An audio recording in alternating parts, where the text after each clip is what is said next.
Saudara hadirin yang dimuliakan Allah, bahasan kita pada kesempatan malam hari ini masih terkait tentang hal-hal yang dapat membatalkan puasa. Sekarang kita masuk yang ketiga. Jadi bahasan kita adalah rukun-rukun puasa. Rukun puasa. Yang pertama kemarin sudah dijelaskan niat. Yang kedua al-imsak anil jima. Dan sekarang masuk rukun puasa yang ketiga, yaitu al-imsaku anil istiqoati. Jadi rukun puasa yang ketiga yaitu menahan daripada sengaja muntah. Jadi selama kita berpuasa enggak boleh sengaja muntah. Itu namanya istiqoah. Apakah dengan cara kita sengaja megang-megang benda sesuatu yang berbau sehingga akhirnya nanti dia muntah, atau tangannya dimasukkan ke dalam mulutnya sehingga akhirnya nanti dia akan muntah. Itu namanya istiqoah. Sengaja cari-cari supaya bisa muntah. Nah, itu nggak boleh tuh. Jadi selama kita puasa harus kita tahan, jangan melakukan hal-hal yang bisa membuat muntah. Itu namanya istiqoah. Tapi kalau muntah dengan sendirinya nggak apa-apa, nggak membatalkan. Contohnya kita lagi kurang sehat, masuk angin, puasa juga, tiba-tiba jam 11 siang mual, muntah, itu nggak batal tuh. Muntah seperti itu karena itu tidak disengaja. Muntah karena mungkin dia mual, masuk angin, sehingga akhirnya dikeluar sesuatu yang ada dalam perutnya. Yang penting jangan ditelan. Sesuatu yang udah di luar tuh jangan ditelan. Cepat dikumur-kumur, dibersihkan, lalu dia kembali melakukan puasanya. Jadi puasanya nggak batal. Kenapa? Karena itu namanya muntah dengan sendirinya. Beda al-qai'u dengan al-istiqa'u, beda. Kalau al-qai'u muntah aja. Kalau muntah tidak membatalkan puasa. Yang harus kita tahan istiqa'ah, sengaja muntah. Nah, itu enggak boleh, harus kita tahan. Enggak boleh kita melakukan tindakan-tindakan perbuatan yang bisa nanti kita jadi muntah. Nah, makanya ada istilahnya al-imsak anil istiqoah. Fayubtiru, maka batal. Manistada'a, bagi orang-orang yang memang mengajak al-qai'ah, yaitu muntah, amidan, secara sengaja. Aliman, dia tahu. Muhtaron, juga dalam kondisi normal. Artinya dia enggak dipaksa sama siapapun juga. Jadi kalau ada orang yang ngajakin supaya ini muntah, disengaja dengan apa saja alatnya supaya ini muntah, sengaja, dia tahu dan itu normal, enggak ada paksaan dari orang lain. Nah, itu nanti jadi batal. Wa illam ya'ud minhu syai'un ila jawfihi, sekalipun tidak ada yang kembali sesuatu dari muntahnya ke rongga mulutnya. Sekali dia muntah, kemudian enggak ada yang tertelan. Walaupun enggak ada yang tertelan sedikit pun, satu butir nasi pun enggak ada yang tertelan kembali yang udah keluar, tetap itu batal. Kenapa? Karena muntahnya disengaja. Kalau muntah dengan sengaja itu membatalkan. Makanya tahan, jangan sampai muntah kita sengaja. Hal-hal yang bisa membuat muntah sengaja itu harus dihindarkan selama berpuasa. Kalau seandainya terjadi begitu, dia muntah walaupun tidak ada satupun yang masuk ke dalam rongga mulutnya, tetap itu membatalkan. Li'annahu mubtirun, karena sesungguhnya hal itu yang dilakukan dapat membatalkan li'ainihi, bagi ainnya. Jadi memang perbuatannya itu udah membatalkan puasa. Perbuatannya aja udah membuat batal puasa. Jadi walaupun tidak ada sisa-sisa dari makanan yang ditelan, tetap batal puasanya. La li audi syai'in minhu, tidak karena ya kembalinya sesuatu daripadanya. Jadi batalnya bukan karena ada sesuatu yang kembali ditelan setelah keluar, ya ada makanan atau misalnya sebutir nasi keluar, kemudian sebutir nasi itu ditelan lagi. Itu bukan karena itu tuh batalnya, tetapi memang karena muntahnya yang disengaja. Jadi muntah yang disengaja itu sudah otomatis dapat membatalkan puasa, sekalipun tidak ada sesuatu yang ditelan kembali. Ya, itu karena memang yang membatalkan itu ainnya. Ya, li ainih itu bukan karena apa? Bukan karena sesuatu yang kembali masuk ke rongga mulutnya. Wala yadurru taqayyuhu, dan tidak apa-apa, artinya tidak batal puasanya apabila muntahnya orang tadi nisyana, dilupa, wala jahlan, dan juga dia tidak tahu, in udzira bihi, jika itu dianggap uzur. Jadi bagi orang-orang yang memang tidak tahu, bagi orang yang lupa, itu nggak ada hukumnya. Jadi manusia tuh Pak, kalau lupa aja dah, udah nggak ada hukum. Kenapa ente nggak sholat? Ya saya lupa. Nah kalau lupa nggak ada dosanya. Kapan ingat udah sholat. Kita nih sholat maghrib lupa sampai ntar jam 8. Jam 8 malam baru ingat, ya Allah tadi saya belum sholat maghrib. Dosa nggak tuh? Kagak dosa. Ya lupa. Lupa itu rupi al-qalam, diangkat tuh hukum. Ya, tapi nanti pada saat diingat wajib dikodoin. Wajib dikodoin. Kan kadang-kadang ada orang mungkin terlalu repotnya, sibuknya, ya sampai sholat maghrib lupa, besok siang baru ingat, ya Allah kemarin saya lupa sholat maghrib. Seandainya begitu, itu kagak dosa deh. Tapi pada saat diingat wajib dikodoin. Wajib dikodoin. Ada orang ya lupa dari jam 7 ngobrol terus dah. Ya sampai ya pulang malam udah jam 12 malam, dilupa tuh belum sholat isya, ditidur aja. Tidur. Ingat-ingatnya udah pagi. Ya Allah, kemarin saya jam 7 ngobrol terus sampai malam jam 12 langsung tidur pulang. Belum sholat isya. Itu kagak dosa karena lupa. Tapi pura-pura lupa nggak boleh. Ya, kalau pura-pura lupa nggak boleh. Kalau lupa itu nggak apa-apa, nggak ada hukum. Rupi al-qalam. Nah, seperti itu. Nah sama ini, nggak apa-apa kalau memang dia lupa, dia lagi puasa, sengaja dimuntah-muntahin, ya dimuntah-muntahin keluar muntah, lupa dia karena dia nggak tahu dia lagi puasa, itu nggak apa-apa, nggak batal. Atau yang kedua, yang tidak membatalkan juga, wala jahlan, karena jahilnya, tidak tahunya. Orang kalau kagak tahu, ya udah, ya nggak ada hukum di situ. Ente kenapa? Ya kagak baca Fatihah di dalam sholat. Ya saya kagak tahu, saya pikir sholat nggak baca Fatihah kali. Nah, tapi masalah nggak tahu di sini harus lihat situasi dan kondisinya, di mana dia tinggalnya. Kalau tinggal di kawasan yang banyak pengajian, banyak para asatidzah, para guru-guru, ya kagak boleh. Tapi kalau dia hidup terisolir, jauh dari para asatidzah, kemudian baru masuk Islam, dia nggak tahu bahwa sholat itu mesti baca Fatihah. Ternyata dia sholat kagak baca Fatihah. Ketika ditanya, ente baca Fatihah enggak? Ya itu sah sholatnya karena dia tidak tahu. Kalau kita nggak boleh. Kalau saya nggak tahu, saya pikir sholat nggak perlu baca Fatihah kali. Nah itu nggak boleh, karena kita ini udah paham semuanya. Wala bi ghairi ikhtiyarihi, dan juga tidak batal tanpa ikhtiar dia. Artinya bukan karena kemauan dia. Mungkin itu dia dipaksa. Ada mukroh. Orang kalau dipaksa sama kagak dosa. Lupa, kagak tahu, sama mukroh. Orang yang dipaksa.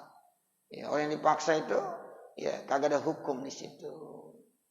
Ya, tapi kalau di normal ikhtiar, nah itulah yang berlaku hukum.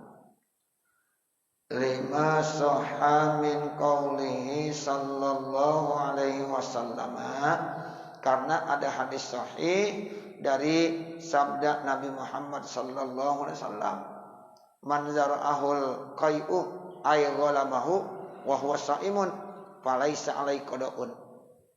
Siapa-siapa yang terlanjur muntah, jadi enggak disengaja, ghalabahu, jadi dia kalahkan dengan muntahnya, artinya dia udah nggak tahan udah, ya, seperti tadi palanya pusing masuk angin, itu namanya ghalabahul qai, ya udah dipengaruhi oleh muntah, nggak sengaja. Wa huwa shaimun, sementara dia lagi puasa, muntah sementara dia lagi puasa, gimana hukumnya? Falaisa alaihi qadaun, maka tidak wajib mengqada. Artinya tidak wajib mengqada berarti puasanya kagak batal. Kita jam 11 siang pergi ke pasar, ya karena panas, rame di pasar misalnya, terus pulang kira-kira jam 2 siang, tiba-tiba palanya keliangan, pusing masuk angin, muntah, itu tidak batal, puasanya nggak batal. Jangan langsung makan aja, minum nggak boleh. Ya, kata Nabi falaisa alaihi qadaun, itu tidak wajib dikodoin. Nah artinya kalau tidak wajib dikodoin, puasanya tidak batal karena dia muntah, bukan sengaja muntah. Wa man istaqa'a falyaqdi. Nah itu lain lagi. Kata Nabi, siapa-siapa yang sengaja muntah maka wajib diqada. Kalau disengaja muntahnya, maka nanti wajib diqada. Itu udah dapat membatalkan. Ar-rabi'u, yang keempat, al-imsaku min dukhuli ainin. Rukun puasa yang keempat yaitu menahan dari masuknya benda-benda. Jadi masuk benda-benda ke lubang-lubang anggota tubuh kita seperti mulut, ya, hidung, telinga. Itu enggak boleh, jangan ada ain. Ain itu artinya benda apa aja yang masuk ke rongga-rongga tubuh manusia pada saat lagi puasa itu enggak boleh, sebab itu bisa membatalkan. Makanya jaga terus dari mulai fajar sampai terbenam matahari. Wa in qallat, sekalipun sedikit kecil enggak boleh juga. Mana contohnya? Kasum sumatin, seperti satu biji cabai. Itu biji cabai itu kan kecil banget ya. Ya, itu kalau kita lagi puasa ketelan batal juga. Batal. Mungkin dia habis nyaur, kemudian ada sisa-sisa. Jam 9 keluar ditelan, batal. Enggak boleh. Padahal kan kagak ngenyangin itu. Ya Allah, cuma butir cabai bijinya berapa besarnya, tapi batal tetap. Itu namanya ada ain, ada benda yang masuk ke dalam ya rongga mulutnya. Atau apa aja, satu butir nasi misalnya, satu butir nasi, kebetulan nyaur masih ada, ya jam 7 jam 8 keluar tuh satu butir nasi, enggak dibuang, ditelan, ya batal nggak? Batal. Itu namanya ain juga, ain. Atau ludah dikumpulin, bingung ludah dikumpulin di mulut banyak, kemudian ditelan, ya itu namanya ain juga, harus ditahan, nggak boleh. Nah, kecuali kalau yang udah biasa ludah, kan kita nih pasti yang namanya mulut basah terus, nggak mungkin kering. Ya kalau yang itu mah kita telan nggak apa-apa, tapi ini dikumpulin, ya, mungkin 11 kali udah, iya. Nah itu udah kagak boleh, jangan bapak saudara. Itu termasuk ain, ya itu anduhuli ainin. Jadi harus ditahan dari mulai terbit fajar sampai terbenam matahari. Ya benda tersebut jangan sampai masuk ke rongga tubuh manusia seperti mulut, hidung, telinga. Aulam tukal, atau yang tidak dimakan adatan pada biasanya, atau benda yang nggak pernah dimakan menurut kebiasaan nggak pernah dimakan. Mana contohnya? Kahasotin, seperti haso. Haso itu semacam kerikil.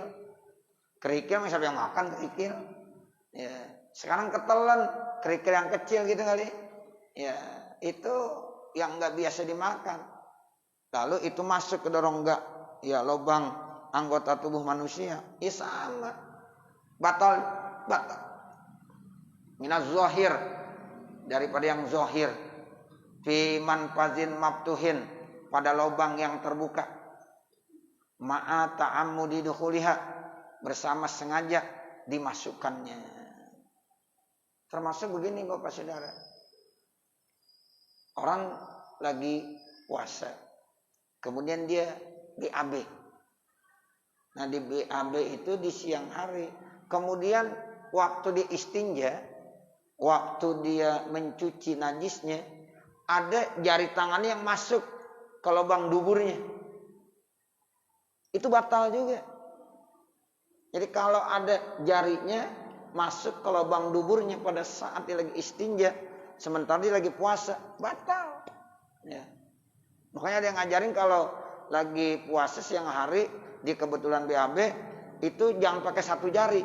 Ya, banyak sehingga nggak bisa masuk. Kalau satu jari masuk ke lubangnya, itu batal. Bahkan sayang. Lapar ya lapar, haus ya haus, tapi puasanya batal. Gara-gara di istinja, kemudian pada saat istinjanya dimasukkan tuh ke lubang duburnya, jarinya pada saat istinja. Itu batal. Karena ada ain yang masuk namanya.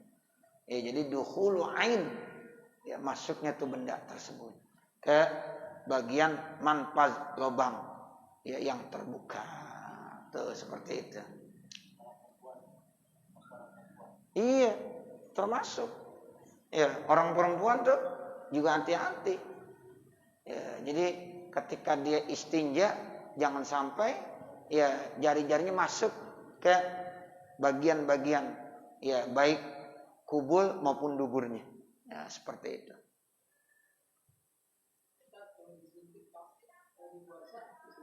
Enggak apa-apa. Kan bukan lubang. Iya. Kalau disuntiknya di hidung kagak boleh masukin di sini. Gitu. Iya. Kan di sini. Iya. Enggak membatalkan. Iya, enggak membatalkan. Iya, nah itu jangan karena ini melalui ini. Ya, lubang hidung. Ya, tapi kalau suntik aja ya itu enggak apa-apa. Korek kuping juga kalau termasuk bagian dalam batal. Tapi kalau masih bagian-bagian sini nih enggak nih. Tapi kalau dimasukin ke dalam batal. Sama orang apa namanya nih? Iya, mobil tuh. Kalau bendanya masuk bagian dalam batal. Tapi kalau masih bagian luar enggak. Bagian luar itu gimana? Kalau kita kumur-kumur, kalau kita masukkan air ke dalam hidung kan itu masih bagian luar. Kalau mandi wajib ya itu mesti dikenain air. Kalau yang bagian dalam kagak kena, nah itu jangan. Ya, itu enggak boleh. Itu bisa membatalkan. Ya, harus dijaga terus. Itu namanya ya harus imsak an dukhuli ain, karena itu ain semuanya namanya. Jadi umum ya, ain itu umum sekali. Ya, itu begitu. Jadi kahasatin mazahir fi manfazin maftuhin. Ya, pada lubang yang terbuka. Ma'ata'an mudidukhuliha, bersama sengaja dimasukkannya tuh ain tersebut. Wahtiyarihi, dan ikhtiar, artinya normal, dia nggak ada paksaan sama sekali. Wal ilmi, dan juga ditahu bi annahu mubtirun, bahwasanya itu membatalkan. Ya, itu membatalkan katanya. Ditahu. Nah, itu batal udah. Ila ma yusamma jauban, kepada sesuatu yang dinamakan jaub. Jaub itu apa? Kabatinil uzni, seperti lubang atau dalam telinga. Itu batin. Tuh, jadi kalau kita ya korek kuping sampai masuk ke batinil uzun batal. Karena itu namanya jaub. Lubang. Wal ihlil lagi. Ihlil itu apa sih ihlil? Ihlil itu kalau kita nih orang laki kalau kencing kan ada lubang gitu ya. Nah, itu lubang kencing tuh namanya ihlil. Ya, ihlil. Kalau orang perempuan itu ketika dia ya saat-saat menyusui kan keluar susu dari lubang putingnya tuh. Itu lubang putingnya namanya apa? Ihlil. Jadi ihlil bisa dua tuh. Bisa dimiliki oleh orang perempuan, bisa dimiliki oleh orang laki. Kalau orang laki itu lubang kencingnya. Jadi lubang kencing itu namanya ihlil. Nah, kalau orang perempuan itu puting. Ya, putingnya tuh yang keluar susu, air susu, itu namanya ihlil juga. Sama. Itu termasuk lubang juga itu. Ya, tapi kalau ini enggak, kalau suntik tuh yang tadi itu tidak masuk. Ya, tidak masuk lubang. Makanya itu tidak membatalkan. Wa huwa makhrajul bauli, ya ihlil itu tempat keluarnya kencing minaz zakari dari orang laki-laki. Kalau orang laki-laki punya namanya ihlil. Nah, itu tempat keluar kencing dari ya kelamin laki-laki. Wal labani, dan tempat keluarnya susu minas sadi, dari puting. Nah, itu biasanya orang perempuan yang punya. Ya, jadi itu termasuk ihlil juga namanya. Fa iza udkhila fi syai'in, apabila dimasukkan pada sesuatu min zalika, dari itu syai'an sesuatu, fa wasala, maka sampai itu ilal batini, ke dalamnya, abtarok, maka batal puasanya. Jadi kalau itu ya yang dinamakan lubang-lubang tadi sekarang dimasukkan sesuatu ke situ, ya udah sampai batinnya dalamnya, maka batal puasanya. Nah, makanya selama puasa tuh dari mulai terbit fajar sampai terbenam matahari harus ya ditahan, dijaga terus, jangan sampai kita melakukan hal itu. Tuh hati-hati. Yang paling sering itu ketika kita BAB tuh, waktu BAB. Ya, makanya dulu ada yang ngajarin, ya kalau BAB lagi puasa jangan siang dah, malam aja. Tuh gitu. Karena apa? Karena takutnya begitu. Takutnya nanti dia istinja, ada jarinya masuk ke lubang ya duburnya. Lah udah batal lah tuh. Udah batal. Gara-gara begitu. Ya kan sayang-sayang. Nah, makanya itu dijaga. Sebab itu bisa membatalkan.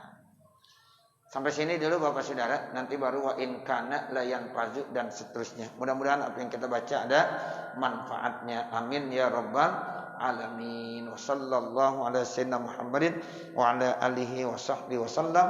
Walhamdulillahi rabbil alamin. Al-Fatihah. A'udzu billahi minasyaitonir rajim. Bismillahirrahmanirrahim. Alhamdulillahi rabbil alamin. Arrahmanir rahim. Maliki yaumiddin. Iyyaka na'budu wa iyyaka nasta'in. Ihdinas siratal mustaqim. Siratal ladzina an'amta 'alaihim ghairil maghdubi 'alaihim waladdallin.